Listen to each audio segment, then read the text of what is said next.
Okay, let us continue. No? So, fuel systems. Okay? So, the essential characteristics of a modern aircraft fuel management, so may fuel management system, may embrace some or all of the following modes of operation. So, fuel pressurization, so kailangan pressurize, engine feed, fuel transfer, so nililipat yung fuel. Actually kasi, sa maliit na aeroplano, yung fuel system niya, nasa ibabaw yung tanke dito.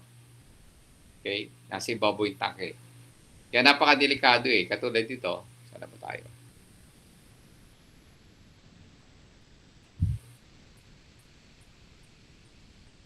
Ito. Yung fuel system nito, narito, sa ibabaw. Narito ang fuel system niyan. Ito. Dito yan, nasa ibabaw. Okay, nasa ibabaw. Dalawa yan. Tapos, dito sa ibabaw nito, ay di sa ilalim pala, may selector valve dito. Okay? Yung ano nito, yung fuel line nito dito, nakaganyan. No? Fuel line nito, nakaganon. Take note, nariyan ka sa loob yan, no? Nakaupo ka riyan. And this fuel are high octane.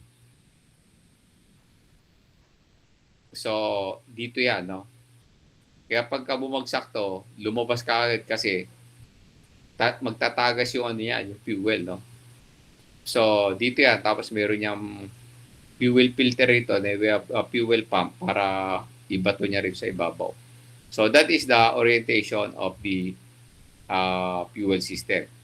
Dito sa ganito, meron yan dito, inner, meron niyang outer, okay? May outer yan dito, may inner, may outer. Then there is what you call fuel management system. So, pinamaintain niya yung fuel na mag-balance yung aircraft. Hindi pwede ubusin niya to kasunod yung kabila. No? Then of course, dito yung ibang aircraft, meron rin fuel tank rito, may fuel tank rito. Yung ibang malalaking aircraft, may fuel tank. So, ang daming fuel tank. May pinaka-fuel tank pa yan sa ilalim. Sa dibdib, no? Sa dibdib dito, ito. Main tank. Okay?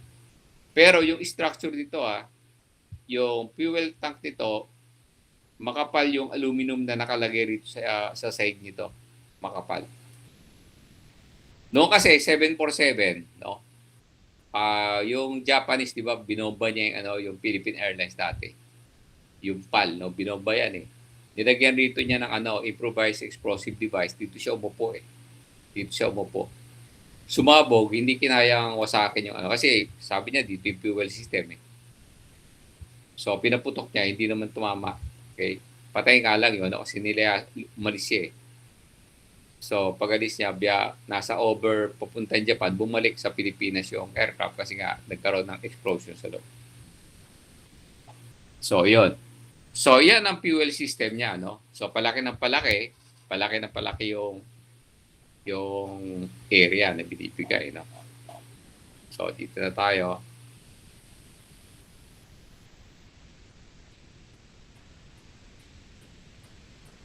Okay. So, we have fuel transfer. So, yun na. Engine feed, fuel transfer, refuel, defuel, fuel storage. There are many issues related to the storage and assured supply of fuel during aircraft flight. These issues varies from aircraft to aircraft and form the kernel of the overall aircraft fuel system. Handling of fuel storage. No? Sa fuel storage, nung nag-director ako ng flying school, pinasyala ko sa Clark yung eroplano na dalawa. Nakita ko yung fuel nila ron. Nasa drum kasi yan. Yung drum kasi, kapag yung drum may stripe na red, ano yan? Aviation gas yan. Kapag yung tank, yung drum, black yung naka-stripe, ano yan? Jet A1. So, pang-turbine yun, pagka-black. Okay? Kaya kita nyo, yung mga sundalo rin, di ba? Makita mo, sa truck nila nakasakay yun. Kasi that is Jet A1. Posibleng fuel yan ng helicopter. Okay? Kasi turbine yun eh. So, So sa amin, ginagamit ng piston. So kulay-pula yung stripe niya. So nakita ko nakatambak lang. Sabi ko, hindi pwede yan. Sabi ko, humukay kayo, ibaon yung mga drum. So I mean, hindi ba baon, no? Ito yung hukay, meron siyang rampa, pag ganon. May rampa siya. Tapos ipapagulong mo yung drum dito, tapos patong-patong siya rin. Tapos ito yung surface ng ground. Okay, nakabaon. Okay. Eh sabi ko, if in case na sumabog yan, hindi pa ganon. Pataas. Okay.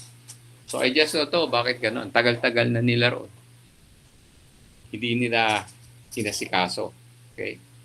So kahit yung yung storage ng mga bomb, nasa ilalim yan. Kasi pag sumabog yan, dapat pataas. Kasi pag nasa ibabaw yan, pag sumabog yan, ubus kayo lahat. Kasi pag ganun yung sabog yan. Okay? Vent system. Yung vent system, para makahinga yung fuel. No? Kasi pagka walang vent system, the problem is that hindi tutulo yung fuel. Di ba? Parang lata yan, di ba? Ng gatas, di ba? So pag isang butas lang, hindi yan tutulo. Okay? Kailangan meron ka ritong vent. Use of fuel as heat sink. No? So, of course, it will produce heat, no? But that is for bigger airplane, no? Fuel jettison, yung itatapon mo, and of course, in-flight jettison, itatapon mo yung fuel, and in-flight refueling, no? So, yung mga KC-135, di ba? So, these are the typical piston, no? Meron ka selector rito, left, right, okay? Okay, yung noon, yung bumagsak rito sa noon, sa Manila Bay. Pag take off niya sa 1331, lumaglag sa Manila Bay, lapitan, di ba? Kasi ginamit niyang, meron siya sa pakpak malaking eroplano to, twin engine. Meron siya sa pakpak, sa right at saka sa left na fuel tank. Meron siya rin sa ibabaw. Yung fuel tank na to, that is only for start up, pang start lang. Okay, iba kasi brand ng eroplano na yun. Ano bang yan? YS-11. So, nag-start up. Start up sila. Pag start up, tumakbo na yung aeroplano to take off. Pag take off, naubos, dumive. Bakit? Kasi nakalimutan ng piloto na i-open yung tangke. Inubos ng aeroplano yung nasa ibabaw. Okay? So, bumagsak. Bumagsak sila, so kanya-kanyang langoy po pataas, di ba? So, the problem there is that nung sinisid, kasi may investigation nung sinisid, nakita yung selector, naka-off yung left and right, naka-on yung ibabaw. So, kawawa yung piloto, di ba? Ano na yun? Human factor. Human factor. Okay? Cause of crash is human factor. Tanong, sabi, Sir, paano dapat nung bago siya lumangoy pataas, dapat pinihit niya. Una-una, wala ka ng time para pihitin. Pangalawa, tumigas na yun. Why? Kasi wala kuryente. O paano pipitin nyo kung wala kuryente, di ba? So there's a possibility na stuck up na siya. Hindi ba pwersa, no? Saka talaga nakalimutan. Hindi niya alam na talagang ganun yung So nakita yung ginawa. Okay, so di sa atin ganyan eh. Yung mahirap kasi kapag automatic lahat, no? Talagang makikita eh, di ba? Okay, we have fuel selector valve. Okay, yan. Fuel line, drain plug. So, yung drain plug na to, mamaya, may drain plug tayo. Drain plug, okay. Fuel strainer. So, sasarahin mo para hindi Ginagamit dito yung chamois, no? Yung chamois na yan, ilalagay mo sa bunganga, ibubuhos mo yung fuel. Yung chamois na yan, yun yung sa cowboy, mga sombrero nila, di ba? Pag umulang, pinapagpag lang. Tuyo na, di ba? Kasi hindi tumatagos roon yung tubig. So, kapag pinalagay mo, binuhos mo yung fuel, kung may tubig yon, hindi lulusot. May iwan sa ibabaw, ipagpag mo. Okay? Then, to engine, carburetor. Okay, so alam mo naman yung carburetor. Sasakyan, narin yung fuel system, and so on and so forth. Okay? So, yan, ang simpleng distribution. Ito yung gauge, siyempre. Okay? Left and right. Ito ngayon yung filtered drain. Sa baba niya, meron niyang nakaganon. Then, meron kang cap. Yung cap mo, meron ganun sa loob, nakatindig. Tapos, pag pinasok mo dito, susukin niya yan. Then, lalabas yung fuel, pupunta dito. Then, of course, titignan mo yung fuel ganon. Kung may water, kasi the water goes down sa bottom. Yung fuel, umiibabaw yan. Umiibabaw. So, pagka umiibabaw yung fuel, mabigat kasi yung water, ibabaw yan. Kasi ilalim yan, ibabaw yung So, dito ka ngayon kukuha. Pag ginano mo yan, papasok sa loob ng cup, may kita mo, may tubig. So, itatapo mo. Hanggang may tubig yan, itatapo mo yan. So, that is what you call the drain, no? To check contaminants in the fuel, no? So, ano yan? Kasi kung minsan yung ganyang eroplano, let's say, i-parking mo yun sa labas, overnight, because of the cold weather, no? Magkakaroon niya ng moisture rito sa ibabaw, no? And that moisture will drop sa loob. Okay? Drop sa loob. Pag nag-drop sa loob yan, sa umaga, bago mo paandarin, check mo siya. Filter and drain to check contaminants. Then, of course, yung contaminants niya, they say may mga iba-ibang element na nakasama roon. So, makikita mo rin yan. Mababasa mo. Now, paano ginagamit yan? Katulad yan, kunyari, bumagsak yung aeroplano. Unang-unang suspect roon, fuel system. Kumukuha agad ng specimen yung investigador. Kumukuha agad. So, pagdating niya sa pag-arrive niya, nakita niya, meron naka-open na line, may fuel pa, kukunan ka agad yun. Then, from that, ma-analyze siya kung contaminated yung bakit tuminto yung makina. Contamination. Diba? Tanong, paano ko sir malaman na uminto yung makina? Kunyari, nag-crash, no? Pag guminto yung makina, propeller siya. Pag guminto yung makina, tapos bumagsak, yung propeller, babaluktot yan. Okay? Kasi tumama sa lupa, di ba? Now, kapag may power yan, let's say, bumagsak yan na may power, makikita mo yung lupa, may mga tama ng blade, may mga tama gano'n. Pati yung mga puno, may mga tama ng blade yan. Okay, so madaling ma-analyze. Kasi, minalas, patay lahat sila, hinahanap mo yung cause ng Nakita mo, yung puno doon, may tama. Pag gano'n. Tapos, yung binagsakan niya, ang haba may mga tama yung yung lupa, may mga tama ng blade. So, ibig sabihin, naka-power siya. Pero pag nakita mo, nakasadsad siya, nakabaluktot yung blades niya lahat doon. So, ibig sabihin, dead engine yun. Dead engine. Okay. So, yun. Then after that, of course, this is mahalaga, no? Yung fuel na yan. Hindi basta-basta yan, no? Kaya kung ikaw dito sa may training yan kung paano mo lalagyan ng fuel. Okay? Kaya kayo, pag nag-OJT kayo, hindi naman kayo biglang pagkakargay ng fuel, no? So ito, dito sa ibabaw. Dito kinakargahan. Meron ba tayo rin sa bigger airplane sa ilalim? So ito, sa ibabaw. Okay, sa ibabaw yan. Ibinubuhos lang yan. Okay? Then we have here ito. So this is the vent. Okay? So ito yung vent. Then this is the before, no? Ito yung vent niya. Yung fuel, pero ngayon ginanon. Okay? So may hingahan. Kasi ito, pagka nag-bank, automatic laglag yung fuel mo, tumatapon.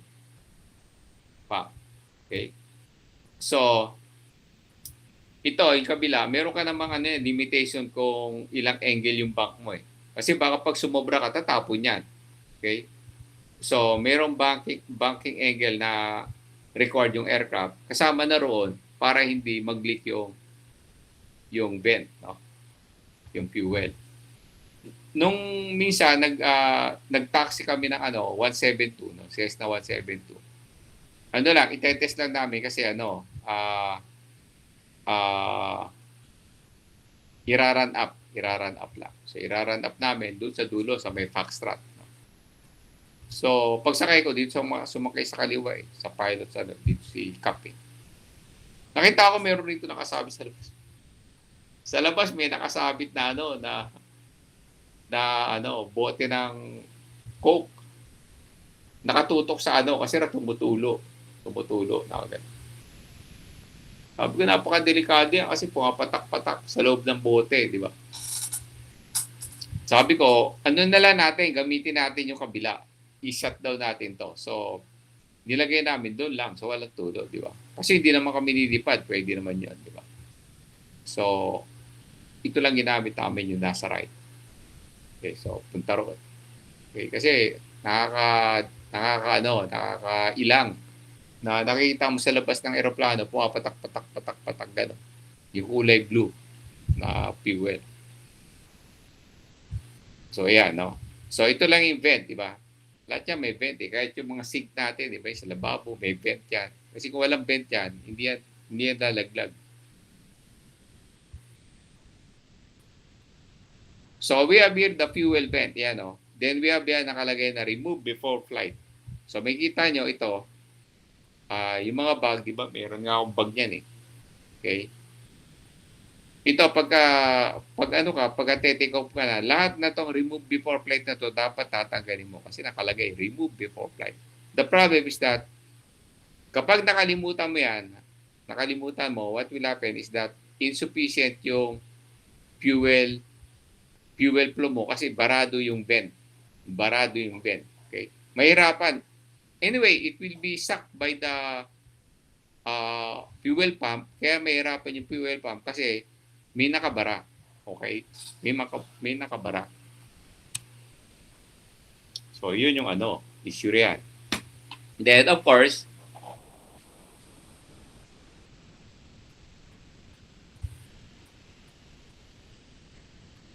ito yung fuel tank, no? Airbus 380. So, ito yung fuel tank niya. May fuel tank rito. So, pati buntot, meron. Now, tanong, meron ba ito sir selector? Katulad dito sa maliit na to, may selector ba yan, left and right? Actually, wala. Ginagamit nga rito FMS, your Fuel Management System. So, meron dito ang computer na siya nagmamanage ng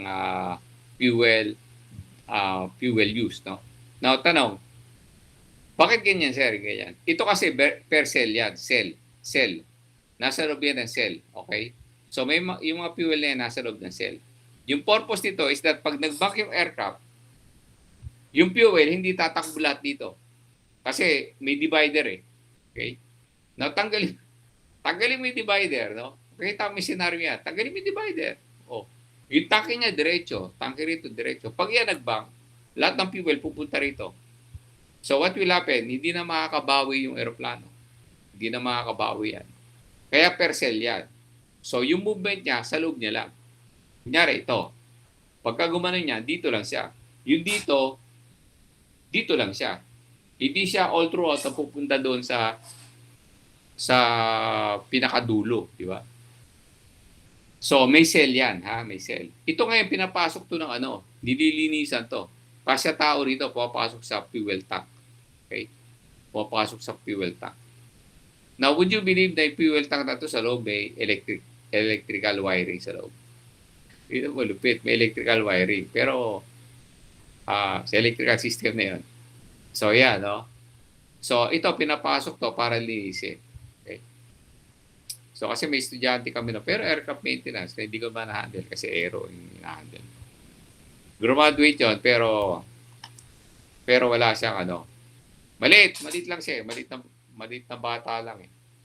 So, di siya makapag-apply ng work kasi nga liit. So, pumunta siya sa Lufthansa, sinubukan niya mag-apply sa Lufthansa, di sa sa Pasay. So, nung nagbigay, kasi doon hindi ka pwede mag-walk-in eh. Doon mo iiwas sa guard. Yung guard bahala yan kung itapon niya o ibigay niya.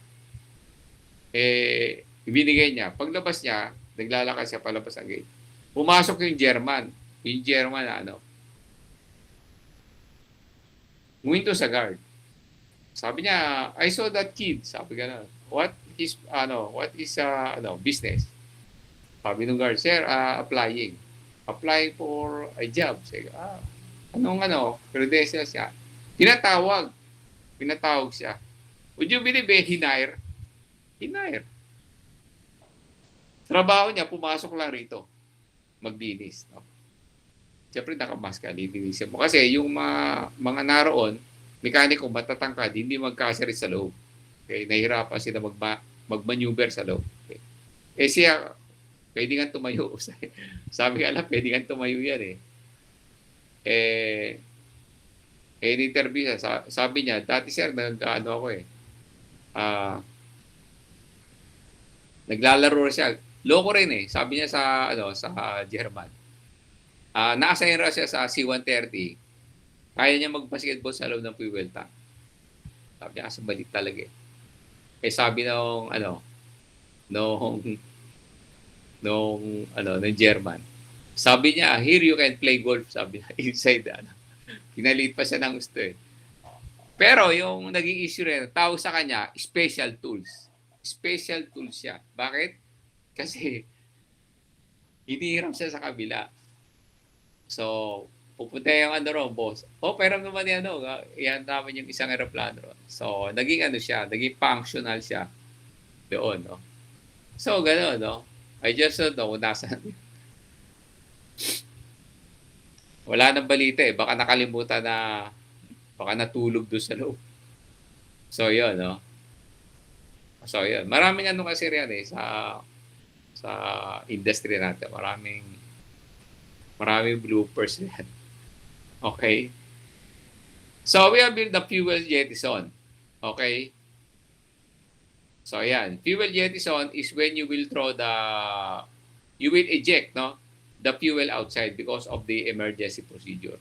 Now, how will this happen, no? Assuming na full load ka, okay? This is a total gross weight. Naka-gross weight ka. Take off ka ngayon. Pag take off mo, siyempre, Dubai na naman. Dubai tayo. Dubai. Take off. Nung mga 30 minutes flight ka pa lang, bigla engine failure ka. Okay, nag-engine failure. So what will happen is that you will return. Okay, babalik ka ngayon.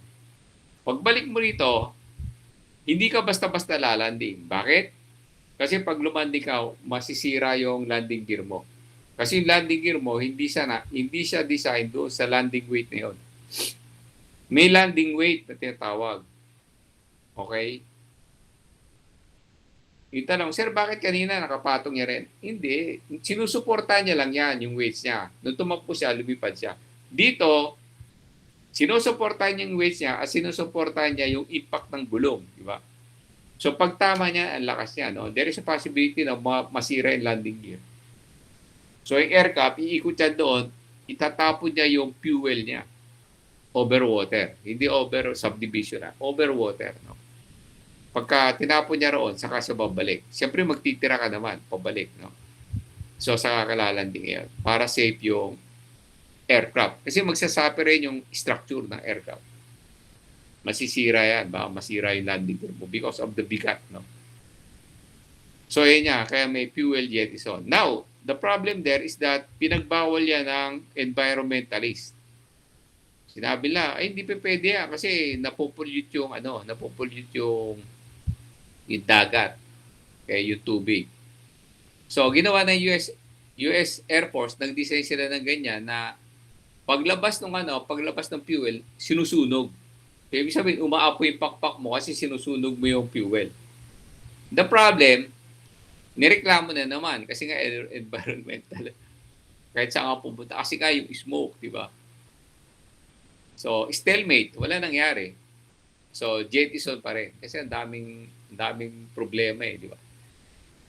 Yung issue kasi rin, baka lumusot yung landing gear sa loob, madisgrasya pa yung aeroplano, pati yung mga sakay. Considering na full load yan, pati gasolina, full load. Okay? So, yun yung what you call fuel jettison. I-jettison niya yung fuel, tinatapo niya. Now, ano ba yun, sir? May tubo lang yan para ilabas. May pump nga yan. May pump. Binobomba niya palabas. Kasi pagka patutuloyin mo lang yan, matagal yan. Kailangan may pump. So, sumisirit yung fuel palabas. Okay? Para mabilis. Kasi baka sumunod yung isang makina naman yun matay, di ba? So, nagkaloko-loko na, di ba? So, this is now refueling. Okay, makita mo yung refueling na yan. But of course, this has a pilot. Hindi. Ito may pilot to eh. Yung ano na yan, yung refueling, ano na to. So, ito yan. Yan. Okay. So, pagka tumapat siya rin, ito may pakpak yan. Yan o. So, somebody is working on that. Meron siyang joystick. Okay, joystick siya para tumapat yung ano. Tumapat. Okay. Now, tanong, sir, saan ba ginagawa yung refueling? Siyempre, mataas. Makita mo, ang taas, oh. Nasa ibabaw ng ulap. Kasi dito sa ibabaw kasi, stable yung condition dito. Huwag ka magre-refuel sa ilalim ng ulap kasi matagtag riyan. Okay? So, pumunta ka sa mas mataas na altitude, dito yung ulap, dito ka mag-refuel. Kasi pag dito ka, ito yung ulap, dito ka, ganun ang ganun yung aeroplano niyan. Ganun ang ganun. Maraming ano yan, maraming disturbances yan. No? Kaya umaakyat siya sa ibabaw, doon siya nagre-refuel sa mas stable. Di ba? Common sense naman. Di ba? Doon siya mag-ano. Then we have hydraulics. No? Hydraulic system.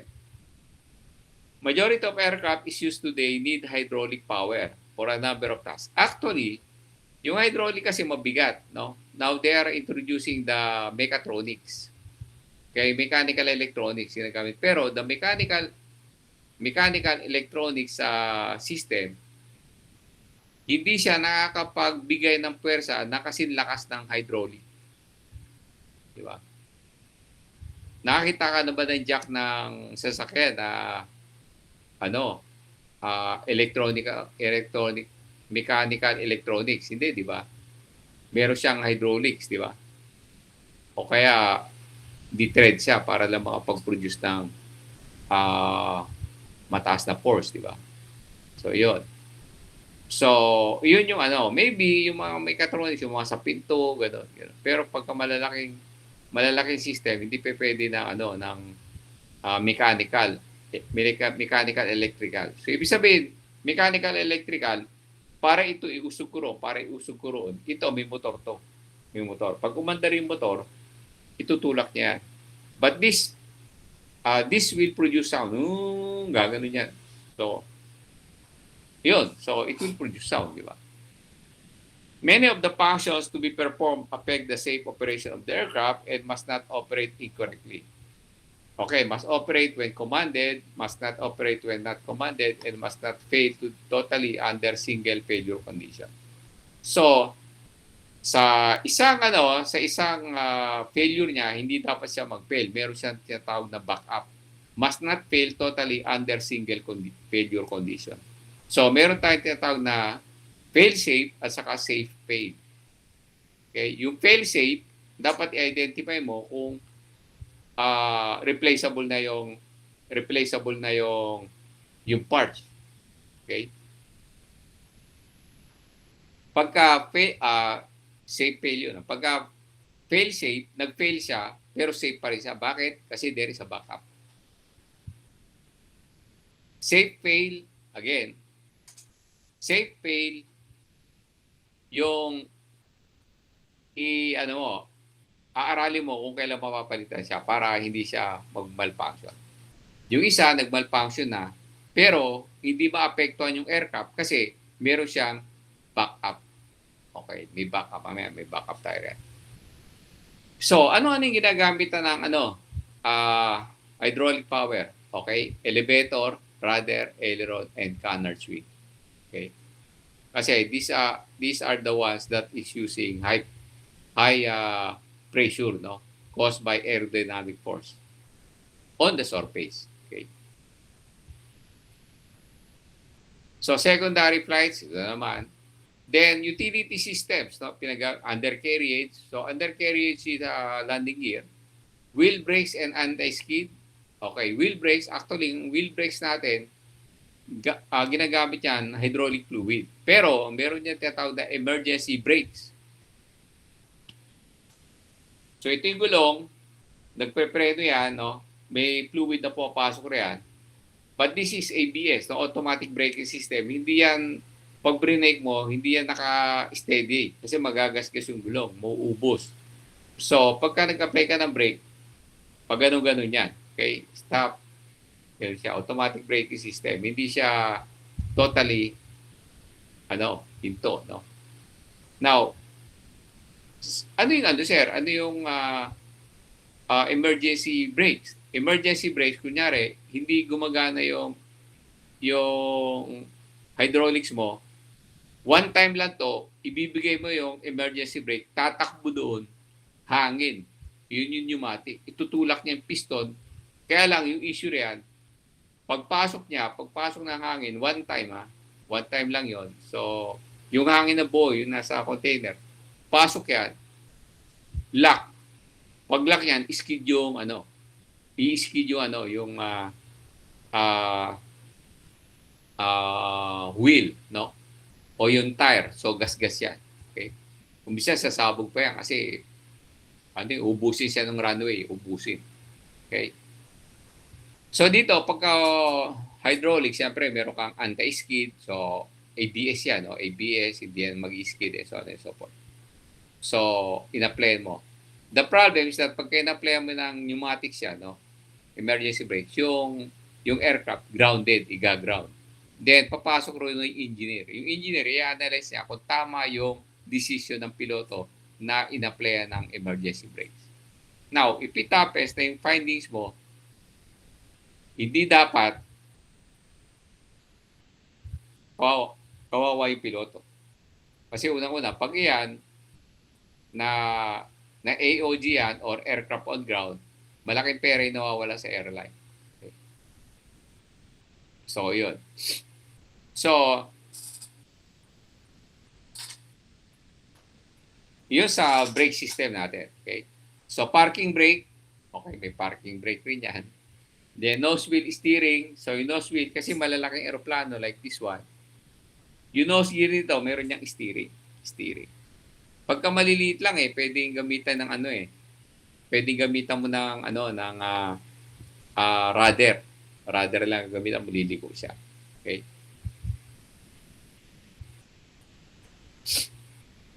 In-flight refueling probe.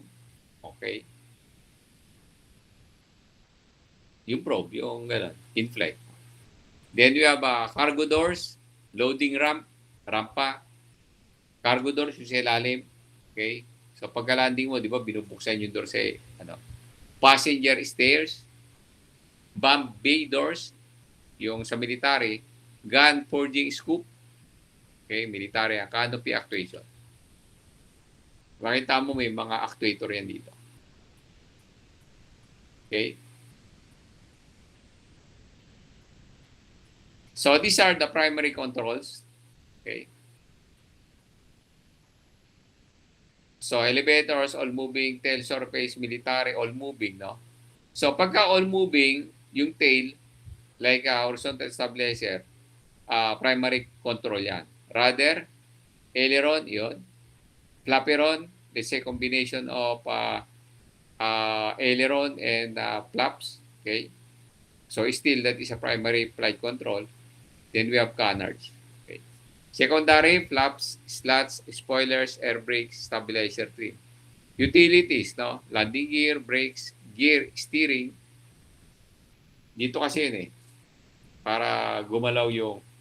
Pag umandar yung dito gumagano-gano lang yung gulong. Then, pagka gumanon, andar on. Sa ground, Cargo doors, loading ramp, military, passenger seats. Ito yung hydraulic system natin. Tignan nyo, Dito yung hydraulic fluid. Okay? Nariyan yung hydraulic fluid.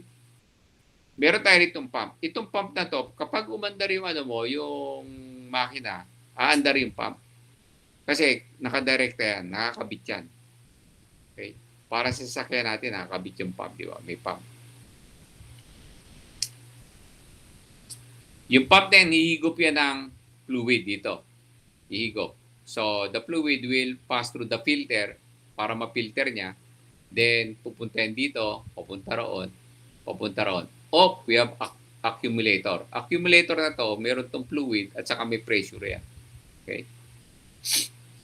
So, assuming na yung fluid natin is nasa 300 PSI, taas, 150 PSI, 150 PSI. So, under yan yung 150 PSI, papunta roon, papunta riyan. Then, pagpunta niya riyan, ito, assuming na ito landing gear, no? So, yan, landing gear. So, may piston tayo, ito, hindi, huwag na landing gear, baliktad kasi. So, let's say, control surface to. So, pag inactivate mo to, the control surface will move. Mag-move siya. Okay? So, pasok yung pressure rito, makita mo may piston, di ba? Itutulak niya yan. Pag itinulak niya to, ito akit to. Pag akit nito, gagalaw yung control surface mo rito. Okay? So, nariyan yan. Okay? So, steady lang siya. Right? Naka-steady. Okay? Naka-steady. So, yung, ano ba tayo? 150 lang, di ba? 150. Naka-steady siya. So, yung hydraulic cylinder mo, nakataas lang. Up position. Nakagano siya rin. Okay? So, yung pressure mo, dire-diretso. Yung binibigyan niya, 150 ng 150, 150 ng 150, 150 ng 150. Hindi ba baba to yung piston? Okay? Assuming na tumas ka sa 150, let's say, umabot siya ng 175, meron ka relief valve. Pag na-sense ng relief valve na yung pressure mo rito is higher than 150, ito, bubukas tong valve na to, itatapon niya rito, ibabalik niya yung 25. Ibabalik niya. Isa sa uli niya. So, 150 pa rin matitira. Okay? So, gusto mo ngayon siyang ibalik. Okay? So, ibabalik mo siya ngayon. So, pagbalik mo, what will happen is that itong control lever, ibababa mo. Okay? So, pagbaba mo niyan, ito ngayon yung fuel, yung fluid dito ngayon daraan sa ilalim. Okay, dito daraan. So, pag binaba mo yan, daraan siya rin sa ilalim. Di ba narin piston? Itutulak niya pababa. Itutulak niya pababa. Ano ngayon nangyari dito sa fluid sa ilalim? Yung fluid sa ilalim, babalik. Babalik. So, pagbalik niya, dito siya daraan. Tapos, daraan siya rito sa heat exchanger. Bakit may heat exchanger? Kasi dito niya palalamigin. Kasi pag nariyan yan, iinit yan. So, babalik siya rito. Then, babalik siya sa reservoir. So, yan. So, it is selector. Ha? So, pag ito binaba mo, hindi yan automatic bababa. Itutulak yan ng pressure papunta roon. Itutulak niya, yung pressure sa ilalim nito, babalik. Pupunta roon. Then, of course, daan sa heat exchanger and so on and so forth. Okay? Then, balik sa reservoir. Then, higop na naman and so on and so forth. So, pabalik-balik. Pero, the system is, of course, mabigat. Kasi nga naman, may hydraulic fluid ka. Tanong, paano kung kulang yung pressure? Okay. Ito yung reserva. Simple ito diagram ha. Pero kung sa malaking aeroplano, malupit yan. Ito simple lang. Pinakita ko lang. Ito reserva. Higop. Okay. Pasok roon. Itutulak niya ito Kulang yung pressure. Okay. Kulang yung pressure. Papasok ngayon itong hydraulic cylinder na to. Itong accumulator. Yung accumulator ngayon, kunyari 150, di ba? 150. Umaabot lang siya ng 125. So, hindi niya masyadong mayakit yan. So, itong accumulator na to, may hangin to, ganyan yan. May divider yan dito. Okay? May divider yan dito, may hangin yan dito. May fluid yan dito. Now, kapag kulang yan, automatic yan, itong hangin dito mag-expand. Mag-expand yung 150. Tutulak niya yung fluid. So, yung fluid ngayon, papasok yan. So, ito ngayon, papasok doon. Pagpasok, yung fluid dito, papasok doon. Okay? Then, tatabla siya ngayon. So, kung kulang dito, magkakaroon na ng 150 rito. Pero ito ngayon, narito sa baba. Itong divider niya nasa baba. Kasi, yung fluid, nagamit, di ba? So, pabalik na siya ron. Itataas niya ngayon. Tapos, babalik. Now, what happened now kung nag-normal na yung 150? Pag 150, sasaulian niya yan. Ibabalik niya. Sasaulian eh. Ibabalik niya ngayon. Ibabalik niya. So, ito naman, nakakasana naman yan sa 150. Okay? So, yan. That is your accumulator. Ganun lang. So, kita mo, hindi siya magpe-fail, di ba? Kasi meron siya mga backup. May backup siya. Pag nag-overpressure, relief valve. Pagka nag-under pressure, accumulator, bibigyan siya ng supply. Okay? Then ito, selector valve na. Tanong, paano siya kung nag-fail? Kunyari, nag-fail yung fuel pump. Ano nga yung fuel pump? Nag-fail yung fuel pump. Bakit? Namatay makina. Uy, pwede yan. Ano gagawin mo? Kailangan, kung ito landing gear, ibababa mo yung landing gear mo. Hindi bababa kasi naka-stack up. Meron ka ngayon, somewhere dito, wala siya. Pump! Ipapump mo, ipapump siya. Meron yun sa mga military aircraft, meron. Ipapump mo, kunyari, patay yung makina. So, walang fuel, walang pump. So, hindi bababa yung hindi gumagana eh. So, all you have to do is to pump. Babrasuin mo siya, papump nyo ngayon para yung fluid pumunta ro sa gulong, sa piston, pagalawin yung piston. Yan, pump. I-hand pump mo. Kasi 130 meron niya sa gilid, di ganun eh. Isushoot mo, tapos ginaganon. Parang ganun. Parang yung sa gulong sa natin, sa SUV, di ba? Di ba pag ibababa mo yun, may papasok, tapos pipiti mo, ganun. Ganun. Sa C-130, ganun eh, sa gilid. Para ibaba yung landing gear. So, pagalingan. Then, of course, ito ngayon yung mas complicated yan. Kita nyo? Yan yung mga hydraulics na yan. Okay, ang lalaki niyan. Okay? So, ito sa engine and so on and so forth. Ito sa landing gear. Okay? Ito sa control surface. Okay? Dito sa aileron, sa flaps. Okay? Ito sa portion and so on and so forth. So, yan. Then, of course, these are the diagrams. No? Ito ngayon yung ito ngayon yung distribution, vibration analysis and control technologies for commercial aircraft. So, meron tayo ritong points na nilalagyan ng accelerometer. Yan. Yung mga points na yan. Diyan mo ilalagay. Yan sa aircraft, meron yan directives kung paano mo ilalagay yung mga test equipment. So, sasabihin ng manufacturer, dito ka maglagay dyan. Then, paandarin mo yung aircraft, magkakaroon ng reading yan, magkakaroon ng vibration. Okay? And this vibration will be read by the instrument. And we will put the instrument, of course, you will get an electronics engineer electronics technician para ilagay niya. Okay? Kaya di sa atin, tulong-tulong. Hindi ikaw lang gagawa niya. Marami gagawa. Okay? Then, ita-translate mo. The other one, kung malitong aircraft, meron niyang exciter. Tawag. Ipapatong yan, then gaganon yung aircraft. Then, magbabasa yan. Babasahin niya kung hanggang anong vibration yung kakayanin ng eroplano. Kasi pagka nag-exciter yan, kung manong-ganon niya, yung pakpak niya gumaganon-ganon. Yung iba nga sa sobra-sobra, di ba, nababali, di ba?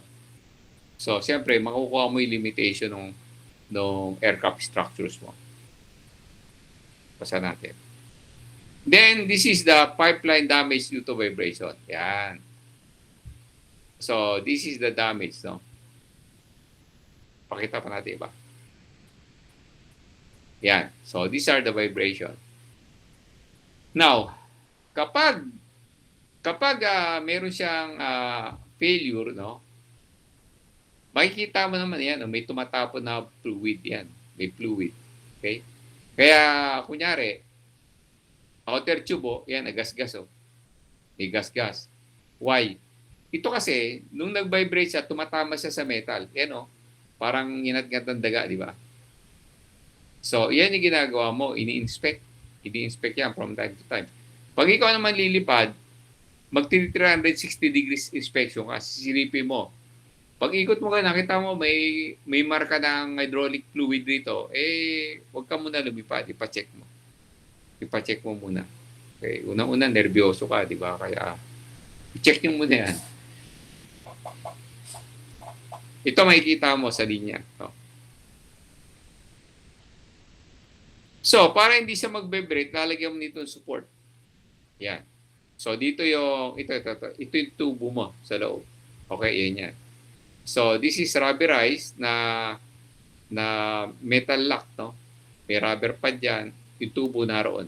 Okay, so mag-vibrate man siya, hindi siya gagas-gas sa metal. Yan. Okay, yun. Okay. So, marami ganyan na nakalagay sa aircraft. Iyan. Iyan yung sa ilalim. Actually, sa malaking aeroplano, pag pumunta ka sa ilalim ng landing gear, ang daming hydraulic lines.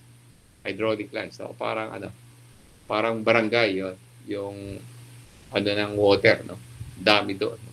Nakikita nyo, ganyan yung pagkaka-install.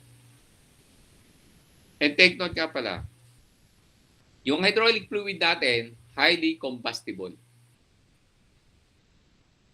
Kaya malupit yung aeroplano, highly combustible, nasusunog yan. At saka yung hydraulic fluid, hindi mo basta-basta itatapon yan. Kasi pag tinapon mo yan, may violation ka sa environmental compliance. Hindi basta-basta itatapon. Iniipon yan.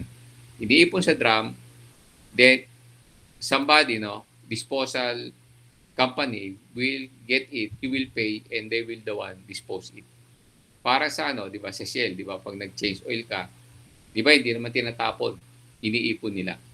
Kasi somebody will get it, then of course, you will pay para i-dispose. Hindi mo pwedeng itapon yun sa kanal. No? Hindi pwede. So, ganun sa atin. Okay, so masyado tayong compliant yan. So, we go now with the electrical systems. Okay? So, we have an alternator, okay, regulator, and so on, so forth. Okay? So, ito yan, for the smaller airplane, yan, master solenoid, so master switch, yan. So, bago ka mag-start, may master switch ka muna, then and so on.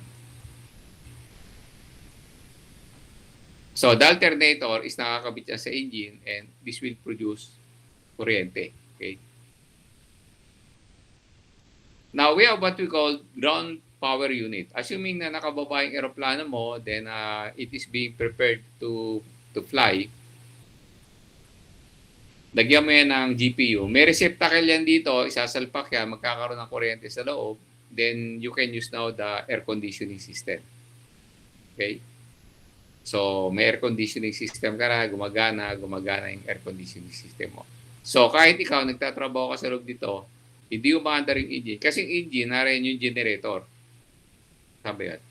Yung engine kasi, left and right yan, kung dalawang makina yan, kada engine, merong generator. And that generator produces electricity. Pero dito, nakahinto ka, so walang umaandar na makina, wala kang kuryente. Dito ka kukuha ng kuryente. Yan yung GPU. So, dito, pwede ka mag-test ng radio. I-test mo yung radio mo, calling ka sa ganyan, i-test mo. Pwede ka magbukas ng air conditioning dito kasi meron ka ng kuryente. Okay? Okay. Now, assuming na meron ka ngayon auxiliary power unit sa buntot, no?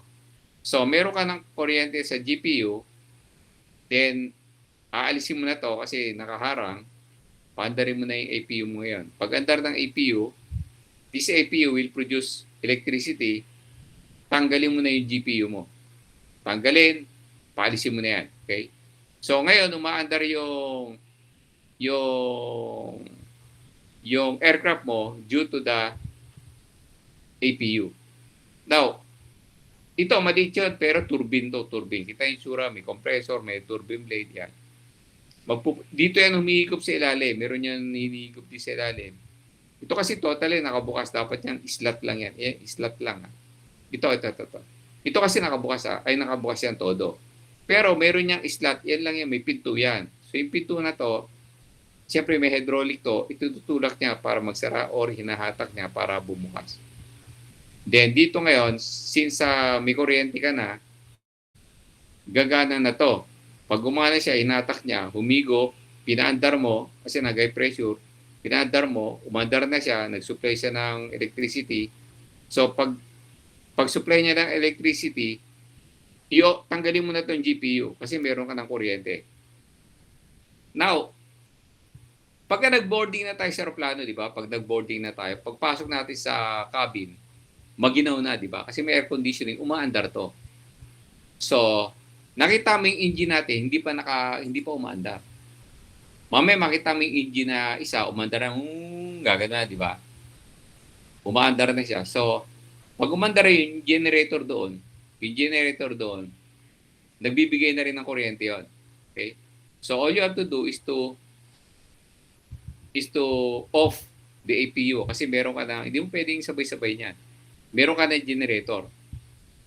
Umaandar na. So, nagsusupply na ng kuryente yon. Aandarin yung kanan.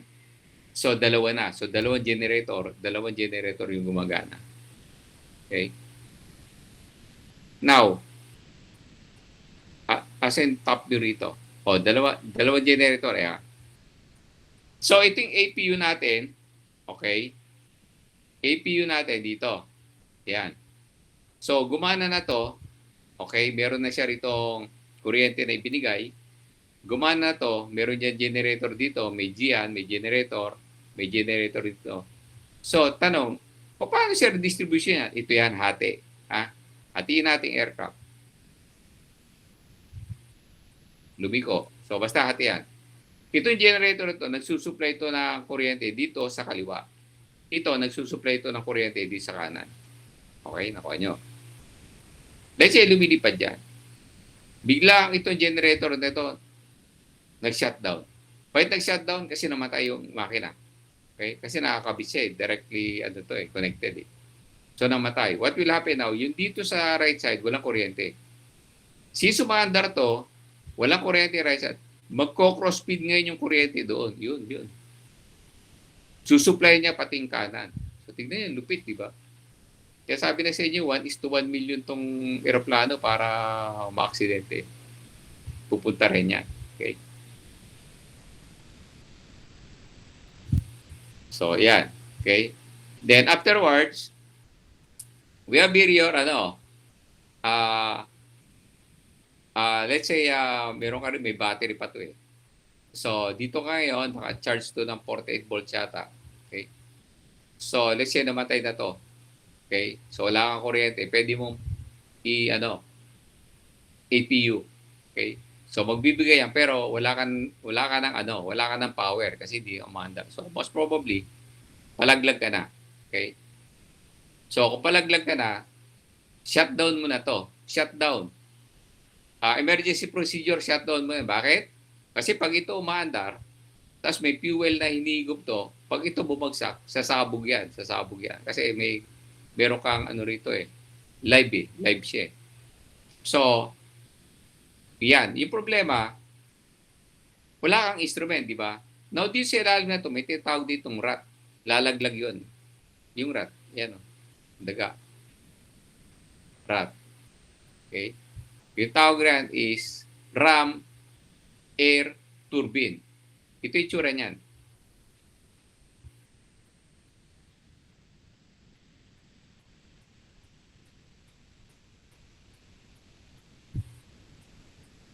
May propeller yan. Ito may dynamo to sa loob. Yan yung dyan yan nakakabit. Okay. Now, because of the relative wind, di ba, umaandar ka papunta ron. Gumagalaw ka, papunta ron. So, yung relative wind na yan, itutulak niya to, and this propeller will rotate. Pag nag-rotate to, yung dynamo rito, iikutin niya yan, magsusupply yan ng kuryente papunta ron. Papasok din sa loob. Now, yung kuryente ba yan mataas? Siyempre, maliit. Maliit lang yan. Hindi ka nagagamit ng mga ilaw dito sa cabin. Yung gagamitan mo ng ilaw, yung instrument panel mo, yan. Para at least kung pababa ka, makikita mo yung ano mo, yung babagsakan mo, makikita mo yung airspeed mo, lahat. So, yan. So, wala kang ilaw sa lahat, walang ilaw lahat, dito lang ilaw para masupplyan ng ano, ng kuryente. Tanong, sir, kung rat ito, siyempre, erratic yan, di ba? Kung minsan naglalagay ka ng dynamo sa sa bike, di ba? Pag umaandar, makikita mo nakakabit yan. Pag umaandar, yung ilaw, ganun, di ba? Yes, erratic yung supply ng kuryente mo riyan kasi hindi naman continuous, hindi sustainable yung kuryente na ibibigay nito, di ba? Pero itong kuryente na to dadaan diyan dito. Bus bar, bus bar.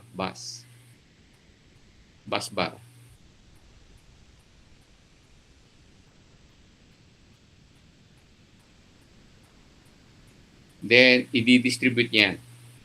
So take note pagpasok niya sa bus bar,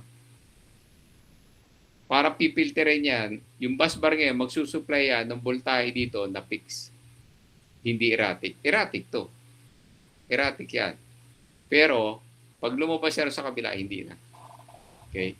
So, mamemete niya kasi. Pag wala itong bus bar, anong mangyari yan? Gumaganon-ganon yung mga instrument mo. Gumaganon-ganon. Kung digital yan, lumalabo, di ba? Yung 8, nagiging 5, di ba? Yung 9, nagiging 5, di ba? So digital. Ngayon maganda yung bigay ng ng reading sa instrument. Okay. So at least nakikita mo at saka may weather radar ka, makikita mo pa kung saan. Saka gagana pa yung terrain warning. So yan. So tapos na tayo rito. Then of course we have here. Okay, we have now the impeller. Now, kanina may tatawag na compressor. Number 40. Kapit na. Okay. May number 40. Number 40. So, ito. This is a compressor blade. So, may kita may compressor blade. Meron tayong static at saka meron tayong static. Ito. At saka meron tayong rotary. So, ibig sabihin, nagalaw to. Ito na hindi. Stator lang yan. Naka-stationary yan. Okay. Then this will do the difference. No? It will accelerate the air going to the back until it's passed through a reduced area, increasing the pressure. Okay. Now, what is the another compressor? Ito. So ito nga yung compressor natin. So what will be what is the purpose of this? No? Pag ito humigo, what will happen? Ibinabato niya sa gilid dito. Yung hangin. So pag-higop niya, rotational siya. Hindi siya, kasi yung kanina, actually, pag hinigop niya, diretso sa likod. Ito, pag hinigop niya, punta sa labas. Ibinabato niya sa labas. Pero meron niya ditong tube, papunta roon. So yan o. Tama, pag-higop niya, ibabato niya rin sa side. Okay? Sa side. Kaso, meron niya sasalo dito. And that sasalo will produce a high pressure dito sa likod. So, titignan mo, ito ngayon, mas maiksi itong makina na to. Mas maiksi itong blades na to. Kasi, yan yung impeller. Okay?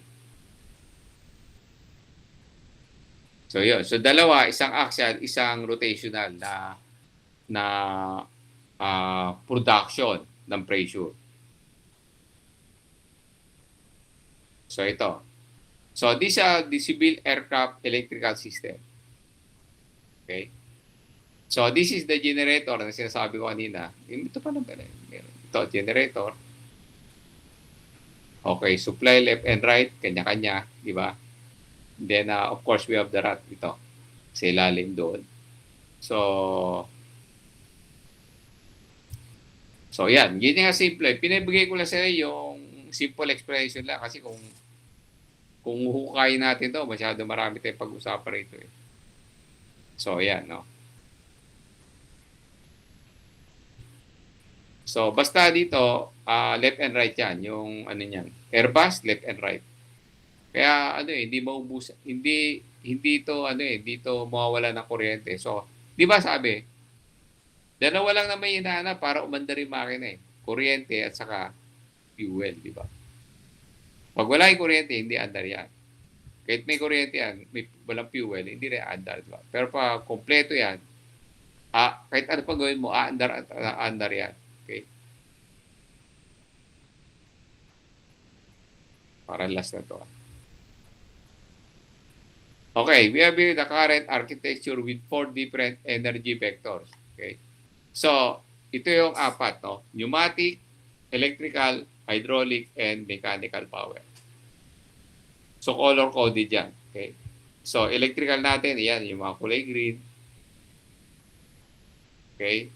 We have pneumatic, yung kulay blue. Yan. Pneumatic. Yan. Makikita mo yung mga surfaces niya. Yan. Hydraulic, yan. Alam natin na hydraulic system to, yun.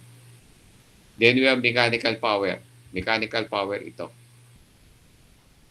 Ito halos sa fuel system, mechanical. Kasi siyempre hindi mo pwedeng lagyan dito ng hydraulics, no? Yan, mechanical. Yan. So, mechanical niya, siyempre meron yung tinatawag na pump. Kunyari, i-jettison mo rito yung fuel, you need a pump. A pump is a mechanical tool. Mechanical siya. Okay? So, tanong, sir, kung mechanical, hindi, siyempre may kuryente yan. Hindi naman na-handle yung mechanical tool kapag wala kang kuryente. Dapat start up mo yan para umandar. But yung ipinoproduce niya is mechanical in nature. Yung nag-activate sa kanya, siyempre kuryente. Okay? Ba't ka magtitipid sa kuryente? Ang dami kuryente nito, di ba? Yung yung isang engine nito I think 400 400 hertz yata. 400 hertz halos, no? Kaya niya ang ilawan yung buong town. Yung isang makina. Kaya niyang ilawan yung buong town. Okay? Kaya niyang ilawan. Yung isang makina lang yan. 400 something yun, 400 hertz, something like that. No? Kaya niyang ilawan. Ilawan lang walang aircon. So, ilawan niya yung lahat. Okay? The same with the yung barko, di ba? Pero yung barko yung cruise line, di ba? Sa isang bansa sa Europe, totally back out siya. Kumuha ng power sa barko Pinaandar yung barko, doon kumuha ng power. So kaya suportahan yung buong town ng kuryente. Okay?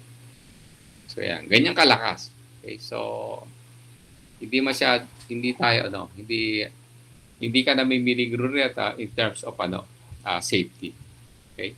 Now, how will you maintain that this will of course this will function as normal. Siyempre, if you want to function this as normal, no, you must have a good airworthiness regulation. Kaya may pit tayo. Meron tayong sangkaterbang regulation para ma-maintain yung aircraft. Kung wala regulation yan, araw-araw yan may babagsak, di ba?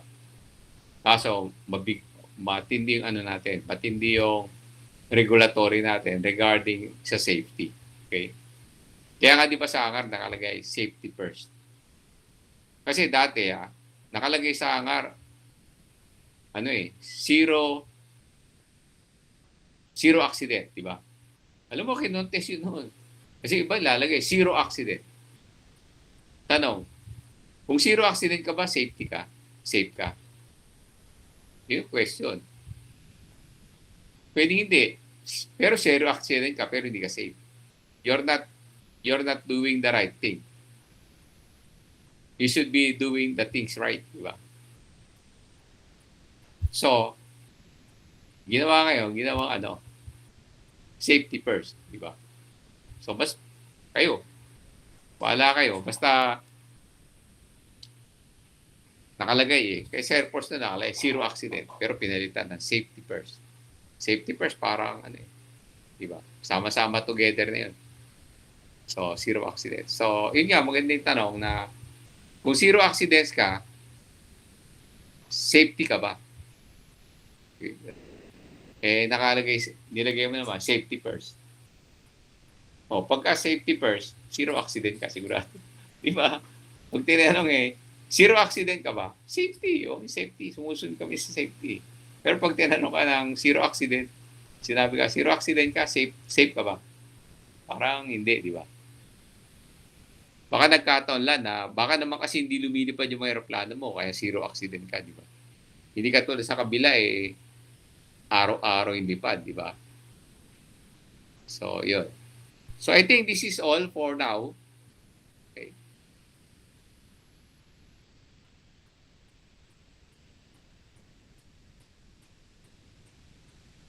Okay, I will stop presenting na.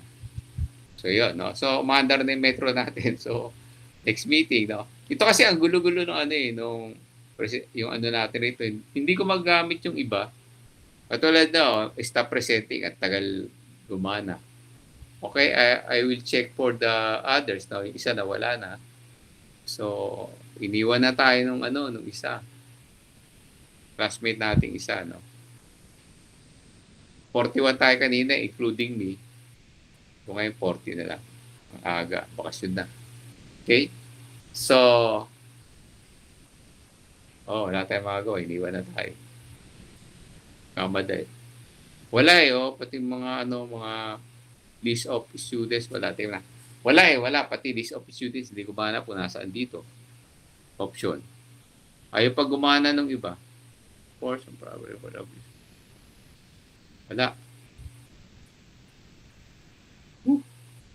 Wala. Usually kasi naka-open dito kung sino-sino yung mga involved, no? Natin nakalagay kung sino yung involved sa